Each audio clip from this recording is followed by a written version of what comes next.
Hi, Democrats. Today is Thursday, January 28th, 2021, and it's time for my daily live. And Scott says, hey. So I just, I want to cover my 5 topics and get out of your hair, let you get on for the rest of your day. So we're going to start out with our name them and shame them. So I've been looking at bills because legislative session starts on Monday. So, we're getting ready to see democracy at work. They've been submitting their bills. They get to work in earnest. They've been working, but they get to work in earnest on Monday. And so I've been kind of looking out there to see what kind of bills. And so if you've watched one of my lives, you know that I really care about voting rights, right? My motto is I want everybody to have free and fair access to the ballot box and be educated when they get there. So I've been kind of tracking legislation with regards to voters' rights. And today I discovered that 3 separate senators that are not Democrats submitted legislation. They all have 3 different bill numbers, so it's separate. Hi, Melissa. 3 separate senators submitted legislation requesting that for our ballot initiative petition process, they are trying to raise the threshold for how many signatures are required. That sounds all technical, but what it really means is they want to make it harder for Oklahomans to decide what they want to happen in the legislature. It's just that simple. This is a process, another way for Oklahomans beyond voting, but another way for Oklahomans to have a say about what happens in our state. And they have all filed legislation to make it harder. They're trying to downsize democracy by minimizing the voice of the voter. Shame on them. It's Senator Peterson, Senator Allen, and Senator David. Shame on them. If you live in their districts, please give them a call and let them know that you are not happy with that legislation. In addition to reaching out to your legislators, I want to talk about making sure you have a voice at the ballot box. If you haven't requested your absentee ballot, it's not too late.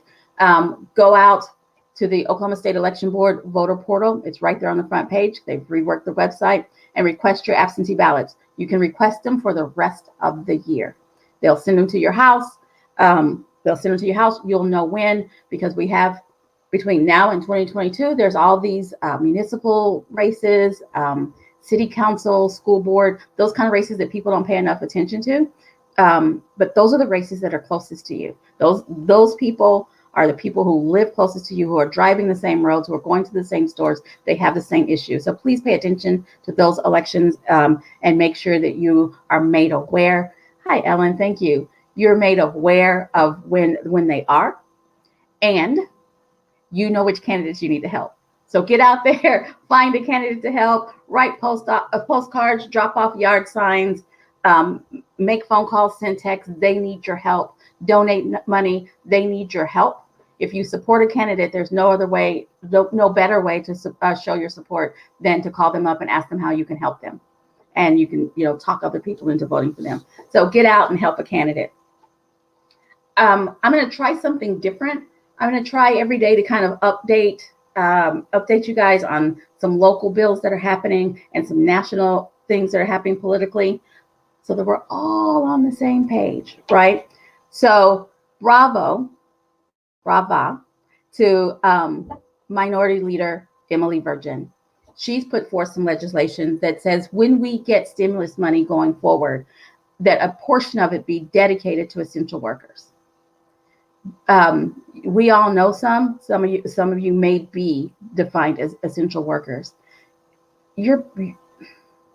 Essential workers have been hit the hardest during this crisis, and still expected to be out there while people aren't wearing masks, while people are risking their health and still being open, while somebody like me gets to sit at home at my computer, limiting my exposure. So brava, Leader Virgin, in looking out for our essential workers. So here's what I know. Here's the skinny, what I know in Oklahoma about the vaccine portal. I've been seeing it, and I had a difficult time trying to help my mother get scheduled for her vaccine. It's not as intuitive as it needs to be. But the trick is that Wednesday they reload.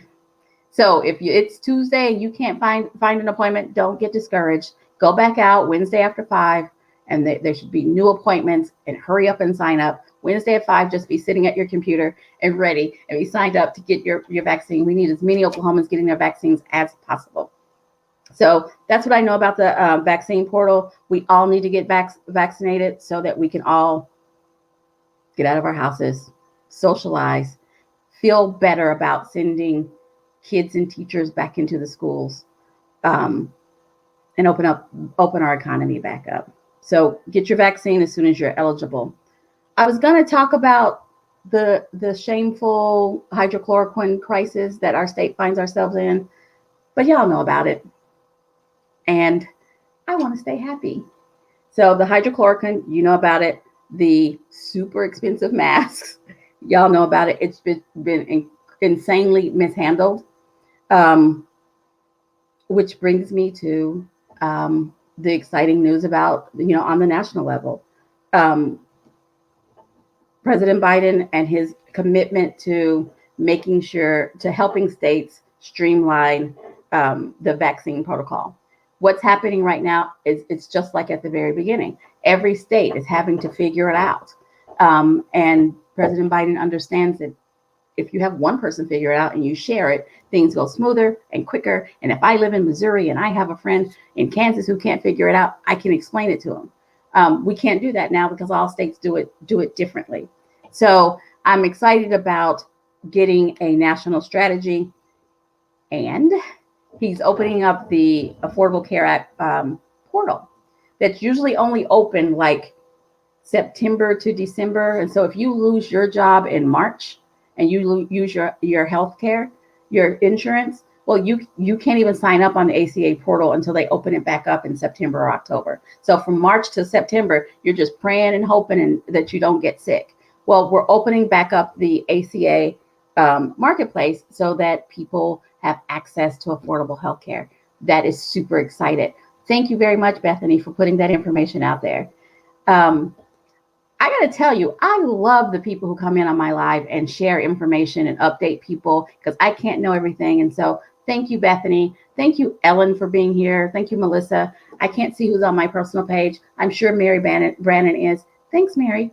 So thank you all. I will be back tomorrow at 4:15. Y'all have a great one.